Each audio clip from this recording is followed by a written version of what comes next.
Assalamualaikum warahmatullahi wabarakatuh. Innal hamdalillah nahmaduhu wa nasta'inuhu wa nastaghfiruh wa na'udzu billahi min shururi anfusina min sayyiati a'malina. May yahdihillahu fala mudilla lahu wa may yudlilhu fala hadiya lahu. Asyhadu an la ilaha illallah wahdahu la syarika lahu وأشهد أن سيدنا ونبينا محمدا عبده ورسوله. اللهم صل وسلم وبارك على سيدنا محمد وعلى آله وأصحابه أجمعين. سبحانك لا علم لنا إلا ما علمتنا إنك أنت العليم الحكيم. رب اشرح لي صدري ويسر لي أمري واحلل عقدة من لساني يفقه قولي. اللهم لا سهل إلا ما جعلته سهلا وأنت تجعل الحزن والصعب إذا شئت سهلا ولا حول ولا قوة إلا بالله العلي العظيم. أما بعد. Hari ini saya jemaah yang dirahmati Allah, alhamdulillah pada malam ni kita dapat bertemu. Saya tengok kurang sikit cuti sekolah kot tuan-tuan. Mungkin ada cikgu ke yang duduk di sini yang balik lah, balik ke kampung halaman. Tapi yang lakul hal ramai jugalah saya tengok malam ni pun. Baik, jadi tuan-tuan, kita berhenti di mana? Ingat Imam di mana? Oh ya, baik, jadi kita berhenti di Perang Badar. Tak habis lagi. Kita berhenti di persiapan pasukan Quraisy. Jadi sebelum tu saya buat sedikit ulangan. Seperti mana yang kita tahu, Perang Badar ni mula-mulanya Rasulullah utuskan 2 orang sahabat Rasulullah sallallahu alaihi wasallam, yang mana 2 orang sahabat ni dijamin syurga, termasuk dalam al-asyarah al-mubasyirin bil jannah, 10 orang yang mendapat jaminan syurga, iaitu Talhah bin Ubaidillah dan Sa'id bin Zaid. Jadi utuskan mereka untuk menyiasat tentang kafilah dagang Quraisy. Jadi mereka pun bergerak dari 2 orang hamba Allah ni, 2 orang sahabat ni, bergerak daripada mana? Bergerak daripada kota Madinah, bergerak ke utara. Sebab kafilah dagang Quraisy ni dia daripada Syam. Syam tu utara. Dia nak ke Mekah. Jadi dia akan lalu dekat dengan Madinah. Jadi dia pun bergerak ke utara, 2 orang sahabat ni, sampai di Haura. Dan mereka duduk di situ dalam beberapa hari. Dan mereka mengintip sampailah mereka dapat maklumat bahawasanya kafilah dagang Quraisy dalam perjalanan daripada Syam ke Mekah, dan bawa harta yang sangat banyak. Yang mana harta dia ada 1000 ekor unta. Unta ada 1000. Kemudian ada jumlah harta kesemua yang ada tu, harta dagangan tu, jumlah dia semua ada 5,000 dinar. Lebih kurang 5 juta duit kita lah. Kemudian yang kawal tu ada 40 orang. Kafilah dagang dia ada 40 orang dalam dia. Jadi Rasulullah pun menggerakkan para sahabat dia dengan kekuatan yang, sebab Rasulullah tak minta semua pergi. Rasulullah tawarkan pada para sahabat di Madinah, siapa nak ikut-ikutlah. Sebab macam sebelum ni pun dah ada lah. Contohnya sahabat yang menyekat peperangan kafilah dagang Amr bin Hadrami kan. Jadi tak perlu ramai sangat. Jadi bila Rasulullah tawarkan, maka kebanyakan sahabat memilih untuk menetap di Madinah. Sebab terpulang, nak ikut-ikut, tak ikut pun terpulang. Jadi yang ikut Rasulullah SAW ni 170 daripada Khazraj dan 61 daripada Aus. Daripada Aus. Kemudian daripada sahabat Muhajirin ada 82 ataupun 86, antara 82 ke 86. Jadi lebih kurangnya semua 313 sampai ke 317. Sebab ada 4 orang tu khilaf ulama, sama ada dia menjoin perang Badar ataupun tak. Itu yang ada di antara 313 ke 317. Tapi yang masyhurnya 313 ataupun 314. Baik, jadi tuan-tuan, bergeraklah. Dan kekuatan pasukan Islam, sebab tak sangka nak jadi perang. Ingatkan nak sekat kafilah dagang saja. Ni tentera harta-harta musuh yang memusuhi Islam.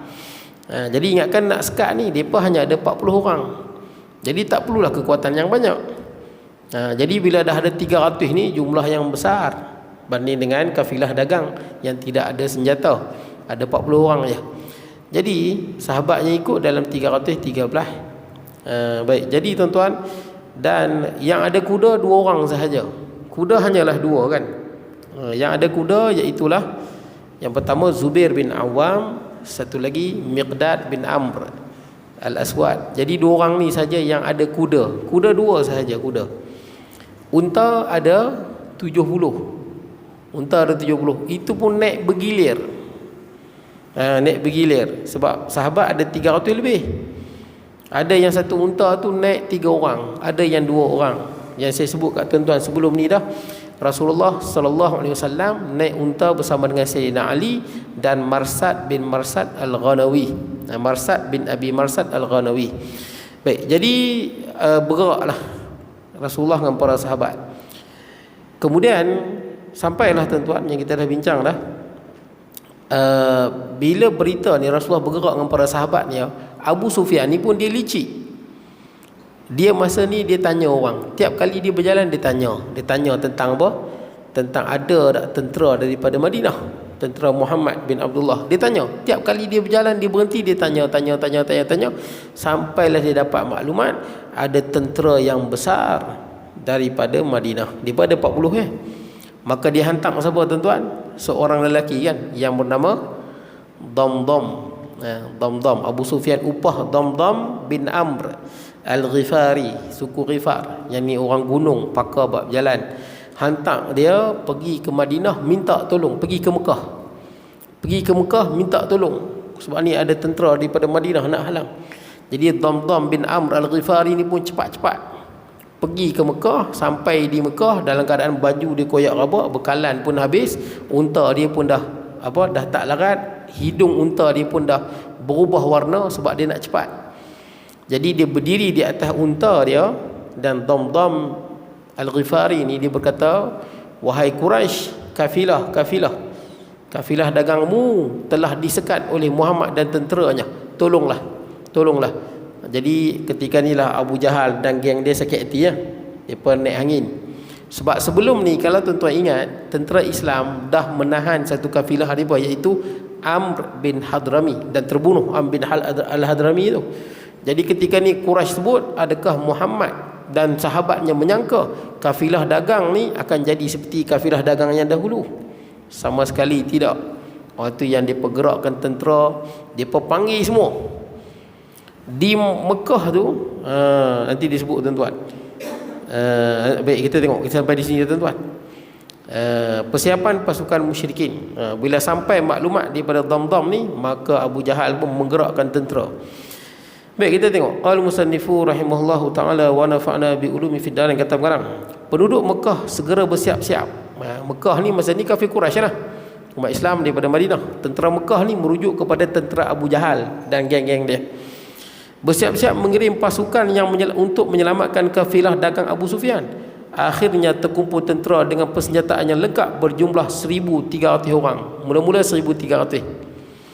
Dalam semua suku yang berada di Madinah tu dan di Mekah dan di sekitar Mekah tu, semua ikut kecuali satu je, Bani Adi.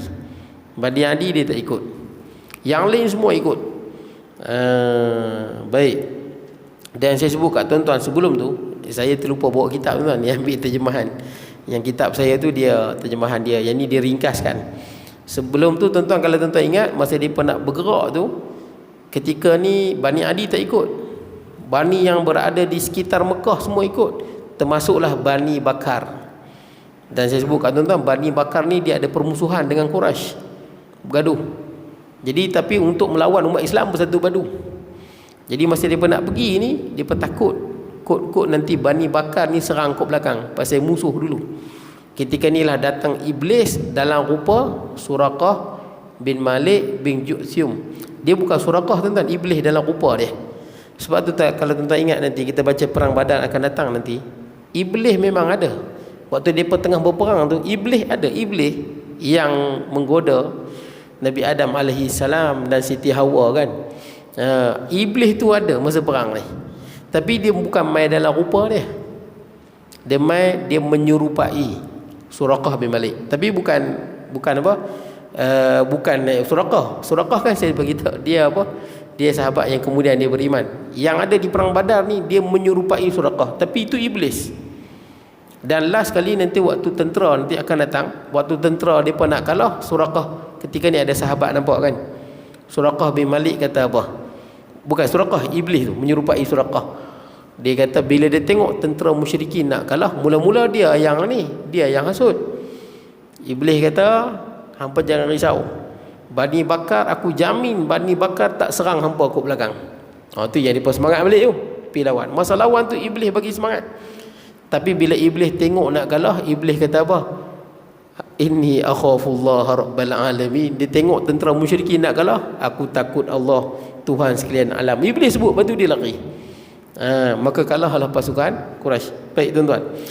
Jadi bila mereka bersatu padu ni ada 1,300 pasukan, jumlah yang besar. Tapi nanti tinggal 1,000 tuan-tuan. Ada 300 balik. Nanti kita tengok pasal apa yang 300 itu balik. Baik, kemudian akhirnya terkumpul tentera dengan jumlah yang besar, 1,300 orang. Kuda ada 100. Tadi pasukan Islam berapa tuan-tuan? Kuda ada 2. Depa ada 100. Pasukan Islam ada 2 kuda aja. Zubair bin Awam dan siapa? Seorang lagi, Miqdad bin Amr Al-Aswad. 2 kuda sahaja. Baik, kemudian 600 baju besi. Baju besi ada 600 baju besi. Dan sekian banyak unta yang tidak diketahui pasti jumlahnya. Unta tak tahu banyak mana. Tadi umat Islam unta ada 70 ya. Unta 70, kuda 2. Yang ni unta tak tahu banyak mana. Baik. Dan panglima perang dipegang oleh Abu Jahal bin Hisham. Ketua dia Abu Jahal lah. Ketua dia Abu Jahal. Nanti kita tengok Abu Jahal ni sepatutnya tak jadi perang, tapi kerana dia sombong jadi perang tuan-tuan. Lalu berangkatlah mereka menuju kota Madinah, bergerak ke Madinah. Namun di tengah perjalanan mereka kembali menerima surat dari Abu Sufyan bahawa kafilahnya berhasil menghindar dari sergapan Rasulullah sallallahu alaihi wasallam, kerananya dia meminta mereka kembali ke Mekah.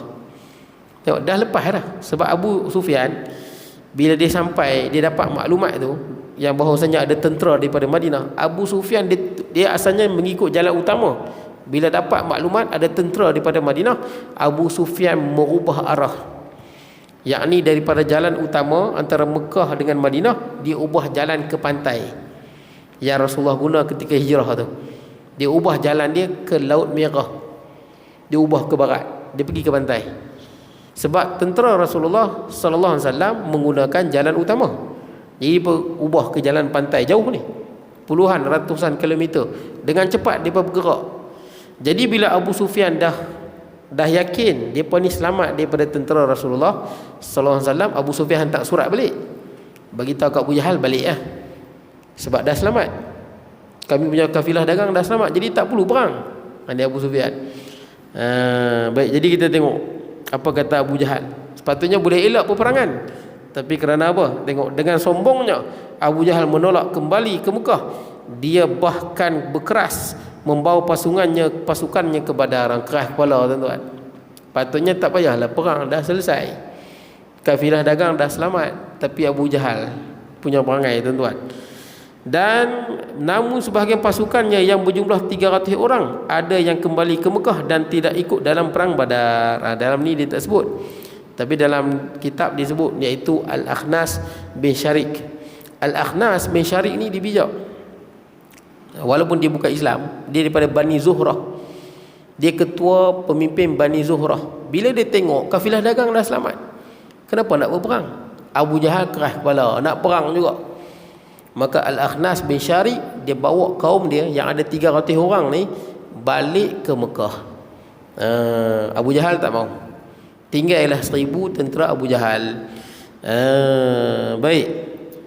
Kemudian kini tentera kafir Quraisy tinggal berjumlah 1,000 orang. Tadi 1,300, Al-Akhnas bawa balik lagi 300. Kemudian tentera kaum muslimin dalam kebimbangan setelah mengetahui kedatangan pasukan kafir Quraisy dan mereka semakin dekat ke Badar, sementara kafilah Abu Sufyan telah menghindar semakin jauh tak terkejar. Jadi dah dapat maklumat dah. Kafilah dagang Abu Sufyan tak dapat dah, dia guna jalan lain. Bila pergi ke Badar, ada pasukan yang besar daripada tentera Abu Jahal. Ketika ni tuan-tuan datang kebimbangan. Bimbangnya sebab keluar bukan nak perang. Kuda pun ada dua Baju besi pun mungkin tak ada langsung. Kalau ada musiki tuan-tuan tak bersedia untuk berperang. Dalam ni dia tak sebut banyak mana baju besi tuan-tuan. Unta pun ada 70. Sedangkan kafir Quraisy ni unta tak tahu banyak mana. Ketika ni datang kebimbangan sebab persiapan tak lengkap. Baik. Akankah mereka harus menghadapi pasukan Abu Jahal yang jumlahnya jauh lebih besar dengan senjata yang lengkap? Beza. Mereka keluar nak tahan kafilah dagang. Abu Jahal keluar memang nak perang, siap dengan segala jenis kelengkapan peperangan. Sementara mereka berjumlah sangat sedikit dengan senjata yang seadanya. Jumlah adalah sedikit, senjata pun seadanya. Sebab tu saya sebut kat tuan-tuan sebelum ni, tuan-tuan boleh tengok akan datang ni, waktu perang Badar ni, perang Badar lah perang yang mana Rasulullah berdoa tak macam dalam perang lain. Rasulullah berdoa tuan-tuan, angkat tangan berdoa sampai selendang jatuh. Tidak ada kita tengok dalam peperangan yang lain Rasulullah berdoa seperti itu. Sampai Rasulullah berdoa waktu perang Badar, Allahumma tuhlik hadhihi al-usabah falam tu'ba fil ard. Ya Allah, kalau hancurlah pasukan Badar ni hancur, tentera Islam ni yang ada 314 ni, kalaulah hancur tentera ni, tidak ada yang akan menyembahmu di muka bumi ni ya Allah. Itulah doa Rasulullah sallallahu alaihi wasallam. Tak berhenti berdoa, angkat sampai jatuh selendang, sampai Sayyidina Abu Bakar pujuk Rasulullah. Sayyidina Abu Bakar pujuk, ya Rasulullah, Allah Ta'ala tidak akan mengsia-siakan kamu dan para sahabat. Pujuk Rasulullah sallallahu alaihi wasallam. Saya menarik tuan-tuan huraian daripada Syekh Abdul Fattah Abu Ghuddah. Dia hurai cerita ni, kenapa dalam perang Badar Rasulullah berdoa macam ni, tidak seperti perang lain. Sebab kata Syekh Abdul Fattah Abu Ghuddah, peperangan Badar tidak dirancang serapi peperangan yang lain. Peperangan lain dirancang rapi, peperangan Badar rancang lain jadi lain. Maksudnya dari segi sebab lah tuan-tuan. Dari segi hukum sebab kita kena tengok juga sebab musabab. Mesti kena ada senjata banyak mana, baju perang banyak mana. Dari segi sebab musabab, yang mana dalam peperangan lain tuan-tuan tengok, perang Tabuk ke, perang Uhud ke, yang ni memang standby nak perang, siap semua. Yang ni tak sangka jadi. Baik. Jadi tuan-tuan, waktu datang kebimbangan ni, maka para sahabat pun berbincang dengan Nabi sallallahu alaihi wasallam nak buat apa. Baik. Menghadapi keadaan yang kritikal tersebut, baginda Nabi sallallahu alaihi wasallam mengajak para sahabatnya bermusyawarah. Sebahagian pasukan ada yang takut dan ada yang khawatir. Khawatir ni risaulah menghadapi pertempuran berdarah tersebut. Sebahagiannya khawatir, kelengkapan tak cukup, keluar untuk menghadapi kafilah, bukan untuk berperang. Dengan kuda pun ada 2, sedangkan musuh ada 100 ekor kuda. Sebagaimana firman Allah dalam ayat, firman Allah, kama akhrajaka rabbuka min baitika bil haqq wa inna fariqan minal mu'minina lakarihun yujadilunaka fil haqq ba'dama tabayyana ka'annama yusaquna ilal mauti wa hum yanzurun. Sebagaimana Tuhanmu menyuruhmu pergi dari rumahmu dengan kebenaran, padahal sesungguhnya sebahagian daripada orang-orang yang beriman tidak menyenanginya, yakni sebab nak berperang, nak risau tadi. Mereka membantumu tentang kebenaran sesudah nyata, seolah-olah mereka dihalau kepada kematian, sedangkan mereka melihat sebab-sebab kematian tersebut. Jadi sebahagian orang Islam ni tak berani, dia risau nak berhadapan dengan tentera musuh. Tapi hujungnya tuan-tuan, tak ada seorang pun lari balik. Mula-mula ada timbul kerisauan.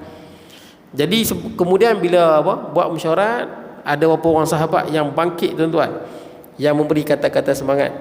Antara sahabat Nabi yang semangat tuan-tuan nak terus maju, 2 orang yang semangat. Pertama adalah Sayyidina Abu Bakar dengan Sayyidina Umar. Sayyidina Abu Bakar dengan Sayyidina Umar ni semangat terus maju. Kemudian Miqdad juga semangat bangun terus maju. Tapi Rasulullah belum dengar daripada Ansar. Saya sebut dah dekat tuan-tuan tadi. Tentera Ansar lagi banyak. Tentera Ansar yang apa? Khazraj ada 170. Aus ada 61. Ni jumlah yang besar berbanding dengan bilangan apa? Sahabat Nabi Muhajirin. Yang bangkit bagi semangat ni, kata-kata semangat daripada Muhajirin. Sedangkan dalam perjanjian Aqabah antara Rasulullah sallallahu alaihi wasallam dengan Aus dengan Khazraj ni, dengan Aus dengan Khazraj, pasukan apa? Ansar, tidak ada sebut dalam perjanjian Aqabah mereka perlu berperang di luar kampung halaman mereka. Dia tak sebut.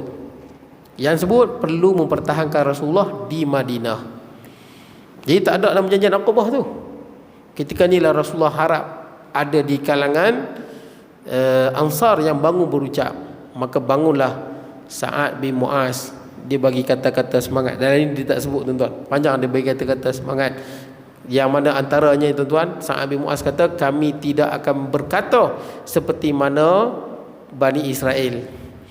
Bani Israel kan dikatakan Nabi apa? Nabi Musa. Dia kata izhaba antuma faqatila, izhab anta wa rabbuka faqatila, innaha huna qa'idun. Ini pengikut Nabi Musa tuan-tuan. Pengikut Nabi Musa ni adalah kaum yang kedua teramai masuk syurga tuan-tuan. Yang paling ramai masuk syurga adalah umat Nabi Muhammad sallallahu alaihi wasallam. Paling ramai. Saya pernah sebut kat tuan-tuan, ada 120 saf, 80 saf umat Nabi Muhammad sallallahu alaihi wasallam, lagi 40 umat yang lain. Tapi setelah umat Nabi Muhammad, umat yang kedua ramai adalah umat Nabi Musa. Ramai. Umat Nabi Musa sangat ramai. Tapi bila Nabi Musa ajak mereka bebaskan Palestin daripada apa? Kaum Amaliqah. Mereka ni badan besar-besar. Bani Israel ni takut. Sebab Amaliqah ni ganas. Dia kalau bunuh orang, dia kerat kepala, dia jadikan apa? Tengkorak tu bekas minum arak. Dia buat macam tu, ganas lah. Dia bunuh orang, bekas tengkorak tu jadi tempat minum arak. Ganas. Tak berperi kemanusiaan lah. Badan pun besar-besar, kuat.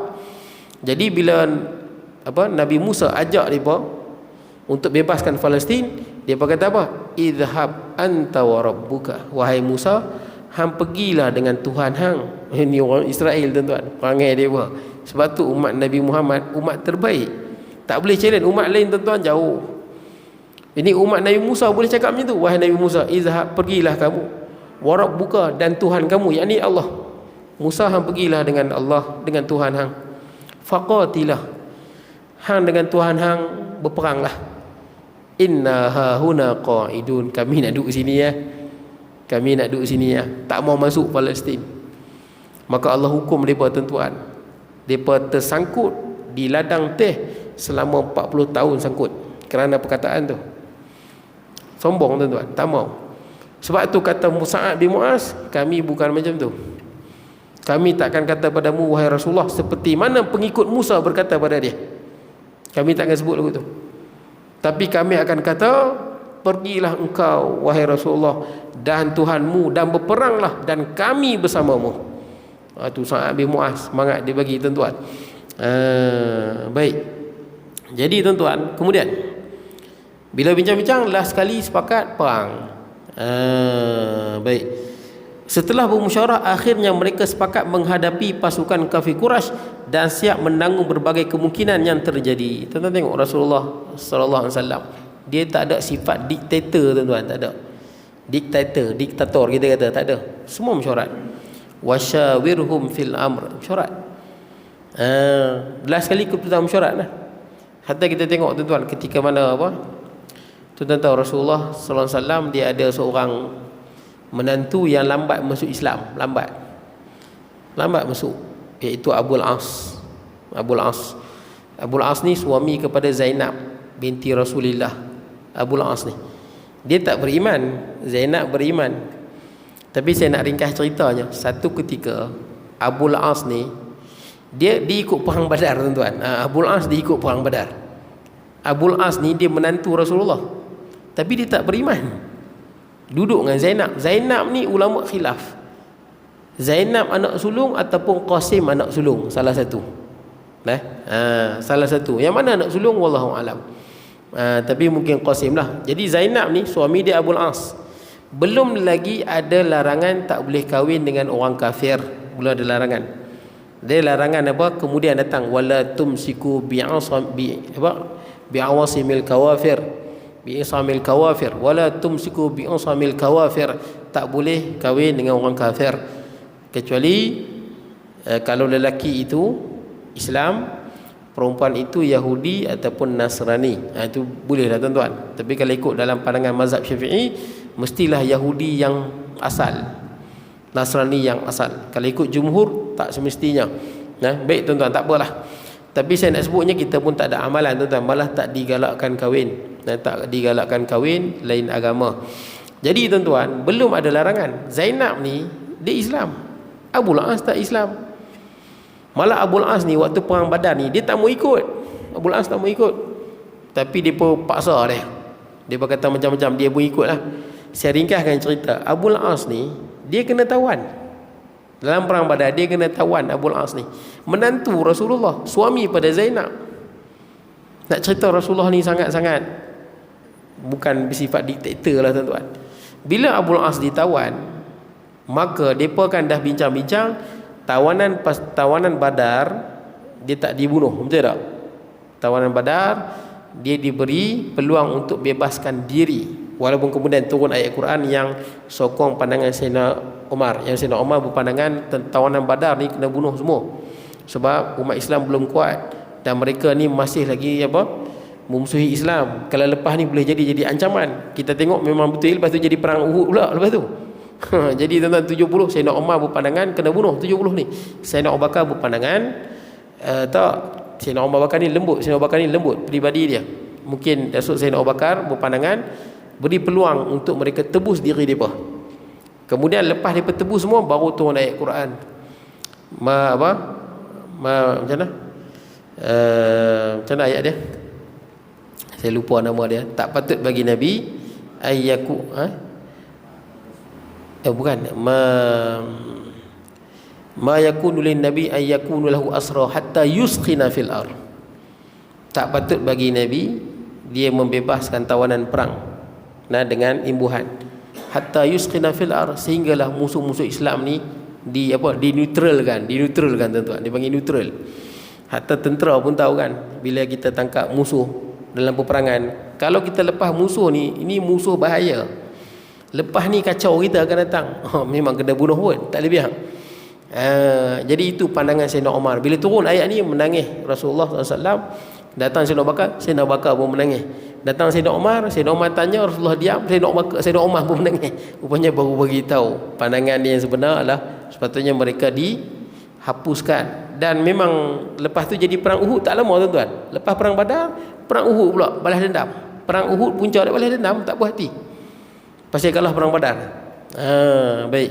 Jadi tuan-tuan, tak apalah, ala kulli hal, bila dah diberi peluang untuk dia bebaskan diri, maka Abul As ni dia tak ada harta nak bebaskan diri.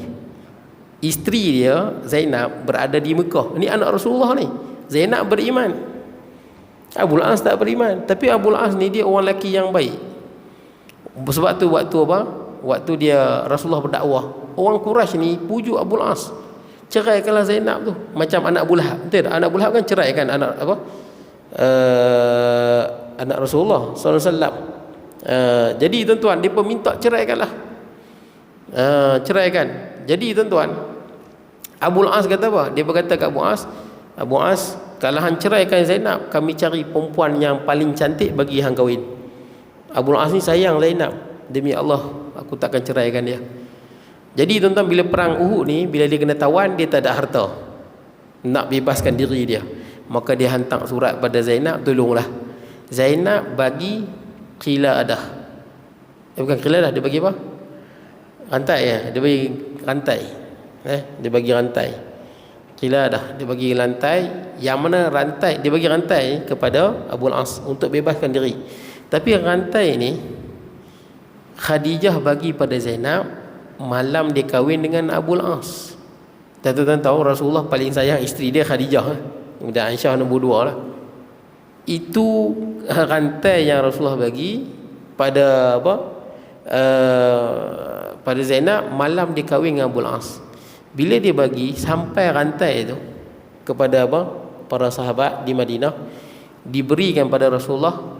Rasulullah pegang rantai tu, menangis, tak tahu nak kata tuan-tuan. Hati Rasulullah ni sedih, pasti teringat kat Khadijah tu. Oh, dahsyatlah tuan-tuan.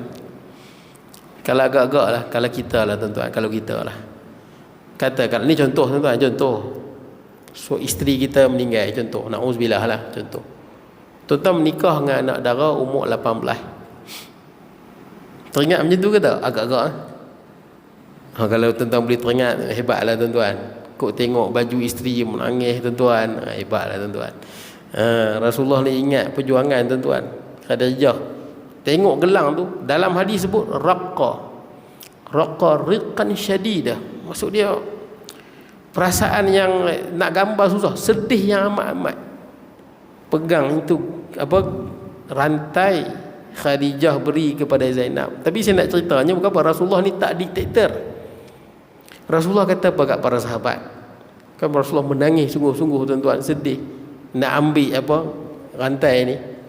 Kata Rasulullah SAW pada para sahabat, kalau dia bagi pandangan kat para sahabat, apa pandanganmu kalau kita pulangkan semula rantai ni bagi pada Zainab, bagi semula pada Zainab. Kalau hampa boleh buat macam tu, aku redha. Aku suka macam tu, bagi semula pada Zainab. Kemudian kalau hampa tak nak, urusan ni terpulang pada hampa. Maksudnya Rasulullah tak desak langsung, terpulang. Kalau hampa boleh pulangkan semula harta ni kepada tuan ni Zainab, aku suka macam tu. Kalau tak mau, urusan tu milik hampa. Nampak tuan-tuan, mesyuarat. Tapi bila para sahabat tengok Rasulullah macam tu, maka para sahabat pun setuju tuan-tuan. Lepaskan Abul As, kemudian kembalikan semula rantai itu kepada Zainab. Pendek cerita, lepas tu Abul As pun lepaskan Zainab. Sebab Rasulullah beritahu Abul As, lepaskanlah Zainab datang ke Madinah. Sebab dia beriman, Han tak beriman. Abul As ni bagus tuan-tuan, bagus. Bila dia dengar macam tu, maka dia pun bebaskan Zainab. Maka dia sediakan kelengkapan apa semua. Usamah datang, kemudian ambillah Zainab daripada Mekah ke Madinah. Tapi cerita sebelum tu adalah datangnya dua orang lelaki yang mana ketuk, jatuh Zainab, keluar anak, gugur. Kemudian barulah Zainab sampai ke Madinah. Tapi Abul As ni beriman lepas tahun 6 Hijrah. Dia beriman pada tahun 6 Hijrah dia beriman. Dia beriman. Lambatlah dia beriman tuan-tuan. Tapi nak ceritanya Rasulullah tidak bersikap diktator tuan-tuan. Kemudian tuan-tuan, kebijaksanaan Rasulullah SAW mencari maklumat. Maka Rasulullah tetap berupaya mencari banyak maklumat sebanyak-banyaknya tentang pasukan musuh. Bahkan tampak dari sana bagaimana bijaknya Nabi SAW menggali maklumat dengan tetap menjaga rahsia diri. Bijak tuan-tuan. Ini menunjukkan apa tuan-tuan? Penting tuan-tuan, Rasulullah SAW tidak mengetahui perkara gaib. Tolonglah. Kadang-kadang saya tengok ada orang yang semangat tuan-tuan. Bagus tuan-tuan, kita cinta Nabi SAW, tapi letakkan Nabi di tempat dia. Sampai kita sebut Nabi ni tahu segala perkara gaib. Ini salah tuan-tuan. Rasulullah SAW adalah manusia yang paling banyak mengetahui perkara gaib. Betul. Rasulullah lebih banyak mengetahui perkara gaib kalah Nabi Khadir pun. Kita baca Nabi Khadir kan, Rasulullah paling banyak. Tapi yang Rasulullah tahu tu yang Allah bagi tahu, yang Allah wahyukan. Jadi dalam banyak-banyak manusia, Rasulullah lah paling tahu banyak benda gaib yang Allah wahyukan. Kalau Allah Ta'ala tak wahyu, dia tak tahulah. Ni ada orang kadang-kadang sufi lah tuan-tuan, semangat apa semua, tasbih buka tengkuk tuan-tuan. Rasulullah mengetahui segala perkara gaib. Salah ni tuan-tuan. Hanya Allah alimul ghaibi wa syahadah, fala yudhiru ala ghaibihi ahada illa man irtada min rasul. Sebut dalam surah Jin, Allah Ta'ala sahaja mengetahui perkara gaib. Yang gaib dengan nyata hanya Allah yang mengetahui. Dan Allah Ta'ala tidak memberitahu perkara gaib melainkan di kalangan Rasul yang dia redai. Jelas tuan-tuan. Bila kita kata Rasulullah mengetahui perkara gaib dengan nyata, ini dah kita nak bagi makam divinity tuan-tuan, ketuhanan, divine. Jangan tuan-tuan. Itu satu kesilapan tuan-tuan. Dan Rasulullah pun ingatkan dah, la tuturuni kama atratin nasara Isa bin Maryam. Janganlah kamu muliakan aku, agungkan aku seperti mana puak Nasrani mengagungkan Nabi Isa. Nabi Isa tu mulia, tapi pi angkat sampai jadi anak Tuhan. Itu dah over tuan-tuan. Walakin qul Abdullah wa rasuluh, tapi katakanlah aku ni hamba Allah dan aku ni pesuruh Allah. Nabi sallallahu alaihi wasallam. Baik tuan-tuan. Kemudian tuan-tuan, tidak jauh di sekitar markas pasukan muslimin, Rasulullah dan Abu Bakar As-Siddiq bertemu dengan seorang tua dari suku Arab. Rasulullah bertanya kepadanya tentang berita dua pasukan, Quraisy dan pasukan Muhammad. Dia tak tahu tu Rasulullah sallallahu alaihi wasallam dengan Abu Sayyidina Abu Bakar. Cuma Rasulullah tanya dia, bagaimana pasukan Muhammad dan pasukan Quraisy, dan Rasulullah tak bagi tahu dia adalah Rasulullah sallallahu alaihi wasallam. Itulah cara kita nak dapat maklumat tuan-tuan. Baik. Orang tersebut itu balik berkata, saya tidak akan khabarkan kalian sebelum kalian mengkhabarkan siapa kalian. Ni nak tengok bijak Rasulullah tuan-tuan. Bagaimana bijaknya Nabi sallallahu alaihi wasallam. Jadi orang tua ni pun pandai. Dia kata, bagi tahu hangpa siapa. Kalau hangpa tak bagi tahu hangpa siapa, aku tak bagi tahu apa pemberita. Macam itulah. Maka kata Nabi sallallahu alaihi wasallam, bijaknya Nabi ni, jika kamu khabarkan kepada kami, kami akan khabarkan kepada kamu. Tak apa hang bagi tahu, kami janji. Sebab orang Arab ni memang pegang pada janji tuan-tuan. Kita kalau orang Melayu payahlah sikit. Hang bagi tahu dulu, nanti aku bagi tahu. Kalau orang Melayu payahlah tuan-tuan. Hutang pun bayang-bayang. Kalau orang Arab dia tak lagu tu. Orang Arab tuan-tuan, kalau dia kata hang bagi tahu, kami bagi tahu, memang betul. Sebab itu budaya masyarakat Arab dulu memang macam tu. Sangat berpegang pada janji, sangat memuliakan tentamu. Itu sifat hormat yang ada pada mereka. Dan kita kena akuilah juga tuan-tuan, orang Kristian, antara pegangan mereka yang kuat adalah menghormati tetamu tuan-tuan. Bukan tetamu, jiran-jiran. Itu yang mereka sebut kadang-kadang kata-kata mereka tu, mereka memang sangat menjaga hati jiran. Itu orang Kristian lah. Dan kita nampak kadang-kadang siapa jiran Kristian, nampaklah kebaikan itu. Sebab itu menjadi trademark. Antara trademark agama mereka adalah menjaga hati jiran. Itu juga termasuk dalam budaya masyarakat jahiliah. Jadi bila dia kata hang bagi tahu, kami bagi tahu hang. Jadi betul lah ni, sebab dah janji. Baik. Jawab Rasulullah sallallahu alaihi wasallam, oh jadi berita tukar berita. Jadi kita tukar berita lah ni. Maksud dia adil lah. Hang bagi berita, aku bagi berita. Kata Rasulullah, ya. Orang tua itu mulai mengkhabarkan. Jadi orang tua tu semangatlah. Jadi dia bagi tahu, nanti orang lelaki ni, jadi Rasulullah dan Abu Bakar bagi tahulah, sama ada dia daripada tentera Nabi Muhammad sallallahu alaihi wasallam ataupun tentera Mekah. Baik. Orang tua itu pun mula mengkhabarkan bahawa jika semua informasi yang dia dengar benar, bahawanya pasukan Muhammad sudah berada di tempat ini dan ini. Dia juga dapat maklumat pasukan Muhammad berada di tempat ini dan ini. Dan sedangkan pasukan Quraisy sudah berada di tempat ini dan ini. Dia ni tak ikut perang, jadi dia dapat maklumat duduk lah. Maklumat belah sana dengar, maklumat belah sini dengar. Setelah selesai mengkhabarkan hal tersebut, orang tua itu tersebut bertanya kepada Nabi sallallahu alaihi wasallam, hampa ni daripada mana? Tuan-tuan tengok macam mana bijaknya Nabi nak jawab. Kalau kita nak jawab tu macam mana tuan-tuan? Kalau tak tipu susah lah tuan-tuan. Tapi dalam perang memang boleh tipu dah. Dalam perang dia boleh tipu. Bukan tipu saja tipu. Tipu di dalam perangan, tipu nak menjaga kemaslahatan umat Islam. Bukan saja tipu tuan-tuan. Jangan kita kena tangkap. Bila kena tangkap, musuh tanya, banyak mana? Apa kereta kebai? Apa artileri banyak mana? Sniper ada kat mana? Kita bagi tahu. Aku ni tak suka cakap tipu, bagi tahu semua. Ini bukan dia tuan-tuan. Kita dah bocorkan kita punya rahsia ketenteraan. Betul tak? Kapal perang ada banyak-banyak. Bagaimana kekuatan infanteri bergerak ke arah mana? Kalau kita sebarkan benda ni, matilah kita punya pasukan. Sebab tu siapa yang jadi tentera ke komando ke, dia pergi dulu. Kalau kena tangkap, jangan bocorkan rahsia. Hang mati pun tak apa, hang wajib mati daripada bocorkan rahsia. Tidak hancur negara. Baik tuan-tuan. Kemudian macam mana Rasulullah jawab? Dari mana kalian? Sambil pergi dengan cepat-cepat, Rasulullah menjawab, dari air. Minal ma. Pendek. Minal ma, kami daripada air. Dia nak tahu daripada Madinah ke daripada Mekah. Jawab Nabi sallallahu alaihi wasallam, betul daripada juga, tapi minal ma, daripada air. Makna dia apa tuan-tuan? Yang Rasulullah maksudkan daripada air ni adalah air mani. Betul tak tuan-tuan? Kita kan daripada air. Betul tak? Minal ma', manusia daripada apa? Manusia minal ma', daripada air. Ini air mani, kita diciptakan daripada air mani dan daripada Adam, betul tak? Alaihi salam. Itu jawapan Nabi sallallahu alaihi wasallam. Berasal daripada setitis mani. Saya pun pernah sebut kat tuan-tuan, waktu mana Nabi sallallahu alaihi wasallam, ada seorang lelaki datang pada Nabi dalam keadaan berlari, takut, tergesa-gesa, bagi tahu ada orang nak bunuh dia. Dan dia pun menyorok. Kemudian datang seorang lelaki lagi, bawa pedang. Nak bunuh dia lah. Nak bunuh dia. Bawa pedang nak bunuh dia. Tanya Nabi sallallahu alaihi wasallam, ada nampak tak laki sekian dan sekian berlari di sini? Kalau Rasulullah jujur bagi tahu ada, nyorok belakang tu, mati kawan tu. Kalau kata tak ada, menipu. Betul tak? Mana tu? Nak menipu ke nak cakap betul ke? Cakap betul, mati kawan tu. Ada je bau sat-sat tadi tu, bawah para mati dia.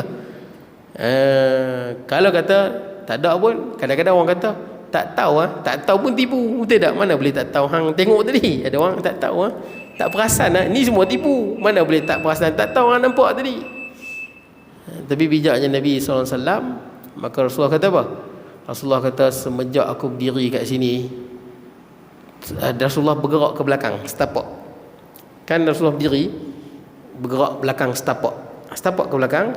Semenjak aku berdiri kat sini, tak ada siapa mai, hang seorang. Tuan-tuan faham? Faham tak? Ada tipu ke tak tipu tuan? Dia tak perasan Rasulullah bergerak sikit tu. Semenjak aku berdiri kat sini, tak ada siapa, hang mai. Bijak tuan-tuan. Ni kata bijak tuan-tuan. Rasulullah tak boleh membaca, tak boleh menulis. Ada khilaf di kalangan ulama, tapi majoriti ulama dan pegangan yang betulnya tuan-tuan, memang Rasulullah tak baca, tak menulis. Sebab apa? Sebab ilmu manusia melalui membaca menulis. Ilmu Rasulullah bukan melalui membaca dan menulis. Itu kena beza tu. Ada orang kata, oh kalau tak boleh baca tak menulis jadi kurang lah.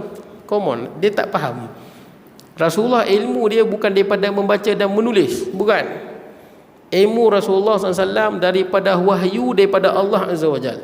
Kita manusia ni lemah tuan-tuan. Kalau tak baca, tak menulis, tak boleh. Betul tak? Itu kita. Tapi ada khilaf di kalangan ulama. Tapi jumhur yang tepatnya Rasulullah memang tak baca, tak menulis. Malah itu kelebihan bagi Rasulullah SAW, yang mana dia ada ilmu yang hebat. Bukti yang besar yang Rasulullah sampaikan bukan daripada bacaan, melainkan daripada Allah Azza wa Jal. Kalau Rasulullah boleh baca, boleh menulis, jadi point. Ini mesti baca kitab-kitab dahulu, kemudian memasukkan dalam Quran. Baik tuan-tuan, kemudian habislah tuan-tuan. Sikit ke tuan-tuan, orang tua itu termanggu-manggu, orang tertanya-tanya sambil bertanya, suku mana mak ni? Mak ni daripada mana? Iraq kot. Mak ni Iraq pun ada tempat nama mak. Oh, mak yang di Iraq kot. Tempat yang bernama mak berada di Iraq. Mungkin di Iraq kot. Di dua orang seorang lah. Di lain waktu, pasukan muslimin berhasil menangkap 2 orang budak yang sedang mengambil air untuk memberi kepada pasukan Abu Jahal.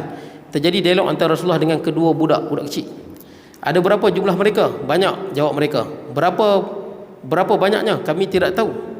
Berapa unta yang disembelih setiap hari? Kadangnya 9 ataupun 10. Kalau begitu jumlah mereka antara 900 ke 1000. Ini bijak tuan-tuan.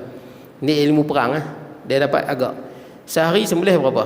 Ini budak yang dia bertangkap ni. Sehari sembelih unta berapa?